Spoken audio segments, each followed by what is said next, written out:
right, welcome to today's OCMC cage match prep session, and for those joining us online. What we're going to do today is I'll give you a little introduction about what the cage match is all about, and a little bit about OCMC as well. Does anybody, okay, so you had this session in your classroom about OCMC. So OCMC is the Ontario Colleges Marketing Competition, where 16 colleges across Ontario send their top marketing and advertising students to participate in a variety of different cases or different types of competition to test your marketing knowledge. The solutions to the cases are presented in front of a panel of judges. These are industry experts in that particular area of marketing and advertising. And you're ranked amongst the other competitors. And overall, it's a phenomenal event. It's a lot of work, but it's totally worth it. It's an amazing amount of fun, and the learning that you get from it is really unparalleled. So a lot of my former students that have participated in OCMC and are now long gone from Sheridan, they'll come back and they'll say, by far the best thing that I did at Sheridan was do OCMC. Okay? So OCMC itself has kind of two competition categories.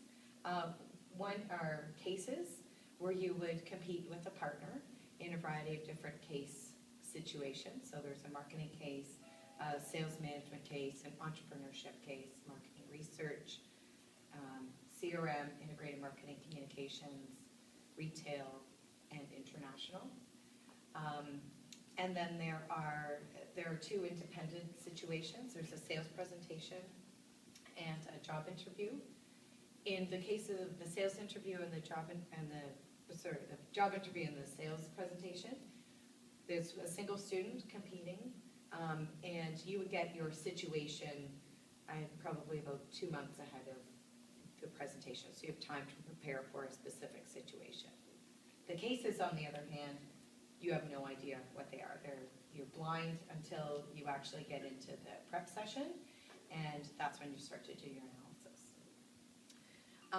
So the job interview, the sales presentation, and the cases all occur on the Friday. On the Thursday night, all of the competitors and judges and coaches arrive, and there is a competition called the Quiz Bowl. So the Quiz Bowl. So what the Quiz Bowl is kind of like a Jeopardy, smart-ass, reach for the top, where you'll be given information to research in marketing textbooks and in a number of marketing magazines. The questions are based on information in there, and you would be asked questions based on specific issues and specific chapters in the text.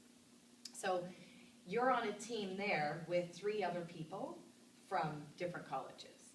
And it's an open event, so all of the competitors can come and watch and see and hear the questions and hear the answers and cheer on their teammates.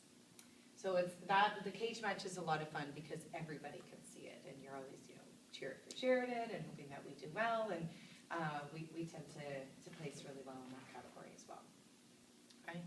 So there's kind of 2 different pieces, but what we're doing today is helping you be prepared for the cage match. And the cage match is Sheridan's internal competition to determine who gets on the OCMC team. Once you're on the OCMC team, between your preferences and the judges or the coach's determination of your skill set and your strengths, you'll determine whether you're going to do cases or cage match or job interview or sales presentation, and what category is the best suited. Okay. So at this point, if you have an inkling towards sales and you're thinking about sales account management or sales presentation, just lay that at rest until you get on the team. Okay. So the cage match itself is on April 23rd. It's the Thursday after classes end, and you'll be given 23rd, yeah. And what will happen is you will have you'll get a 1-page case. You'll have, I believe, 15 minutes to prepare the case, which is not a lot of time. And then you'll have a 5-minute presentation to a panel of OCMC coaches that will act as judges. It's a little nerve-wracking, but we'll walk you through it so that you kind of know what to expect during that cage match. Whatever time you have to read the case and prepare the analysis, it is short, okay? So if you are a slow reader, my suggestion would be to follow some of the techniques that I'll be walking you through today to shorten the amount of time it takes you to read the case.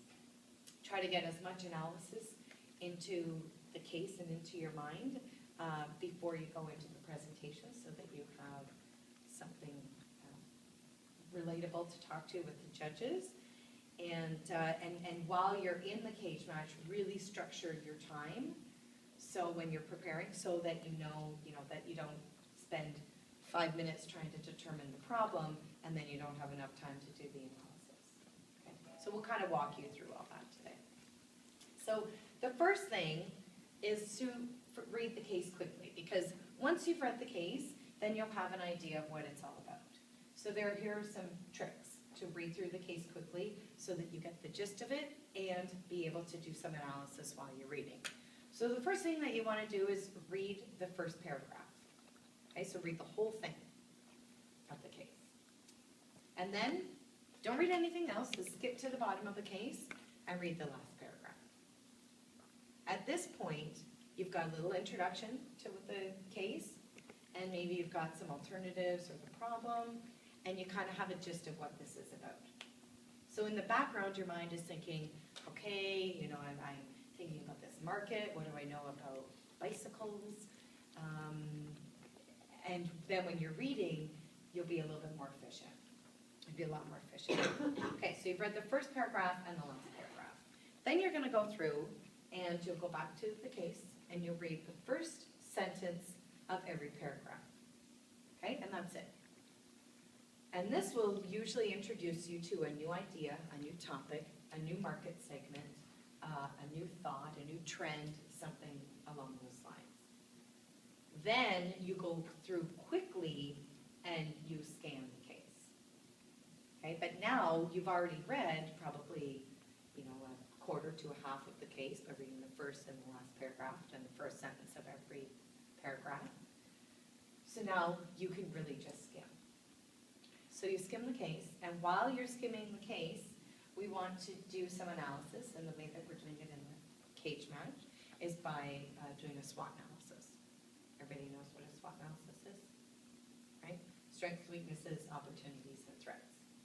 So time is of the essence when you're reading the case. So when you're going through the case and you're skimming, kind of your third pass through it, you might look at something and say, okay, this I think is really important. This is something about their product that's really great. It's a strength. And you want to identify that in the case. So you want to label that with just an S. Don't write the word strength because that's going to take too long. So just do a quick S. Then you see something else, their price is really high. Okay, that might be a weakness, so then you put a W in there. So you want to mark up the case as you're reading it. And it also allows you to process that information a little bit quicker. Okay? You probably have to go through and maybe do that a couple times. Third pass isn't going to pick up everything, but it will get you somewhere to start. Then, in some cases, but not all, but in some cases, they will actually list the alternatives for you. Okay, the case we're going to go through today has 4 alternatives, and they're listed there for you. So that's great because then you can identify them. But not all cases have that. So if they are not clearly identified in the case as labeled 1, 2, 3, 4, you might want to also jot those down on the case itself. So alt 1, alt 2, alt 3, alt 4. Okay. And what I like to recommend to students at this point is looking at these alternatives. Think in your head, okay, I've read through the case, I've identified the SWOT, I've gone through the alternatives. If I had to pick an alternative to go with right now, which one would it be? I would maybe circle that alternative or star that alternative. Because you don't have the luxury of time, and one of the things that the judges will be looking for is your ability to defend your answer. The sooner that you pick your recommendation, the more evidence you'll be able to provide as you're doing the analysis. Does that make sense? Okay. And you will need to provide that reasoning. Okay, so then in the cage match, you'll be provided with a computer, probably a memory stick, and you'll be developing a PowerPoint presentation. But you'll have a PowerPoint. My recommendation is that you create 4 slides with the 4 titles listed on there. Create a problem slide, a SWOT slide, and an alternative pros and cons slide, or maybe one for each alternative, and then a recommendation slide. Number 1, this will help you structure your ideas, okay, in a way that you're not kind of all over the map. And 2, it will keep you on track timing-wise. As far as, okay, now first I need to identify the problem. Now I need to do the SWOT analysis. Then I need to look at the pros and cons for the alternatives, and then make the recommendation. Again, the time you have in the prep room is very short. If you don't get to writing down a recommendation in your slide, don't freak out. I can't tell you the number of times I've knocked on the prep room door and told the people that, okay, your time is up, it's time to go in to do your presentation. And they said there with their case going to be, but I just finished reading the case. And you gotta go anyways. I'm sorry, honey, but we still gotta go. Okay, so don't worry if there's nothing there, because if you follow this structure and what we're gonna do in this class, there'll be something at least in your head. Even if it's not on your PowerPoint, it's in your head. And worst case scenario, if you create your PowerPoint, you have your 4 slides, you don't get to the recommendation, but you've already picked which alternative you want to go with, and then you're in the presentation, you've got your slide, your next slide that says recommendation, it's blank. Judges they're not gonna penalize you for saying, I didn't write anything down here, therefore I can't explain it. They'll just be happy that you actually have the thought process to be able to go through it. But it'll keep you on track as well. Okay? So there are 2 ways that you're going to be judged. One is on your analysis. Okay, that's the SWOT analysis, your identification of the problem, your ability to look at the alternatives and come up with a recommendation. That's what we're going to walk through today. The second part is going to be your presentation skills. Okay, so they'll be looking at your ability to focus on clear, concise business language as much as you can. You can use relevant marketing terminology or business terminology as you're doing your explanation. That's wonderful. They want to know that you're confident when you're presenting. One of the ways that I recommend that you help yourself is play the role. Because this is what you're doing. You're playing the role of a business person coming in and preparing a presentation. So if you act and dress like a business person, wearing a suit, using business language, all of a sudden you'll morph into that role.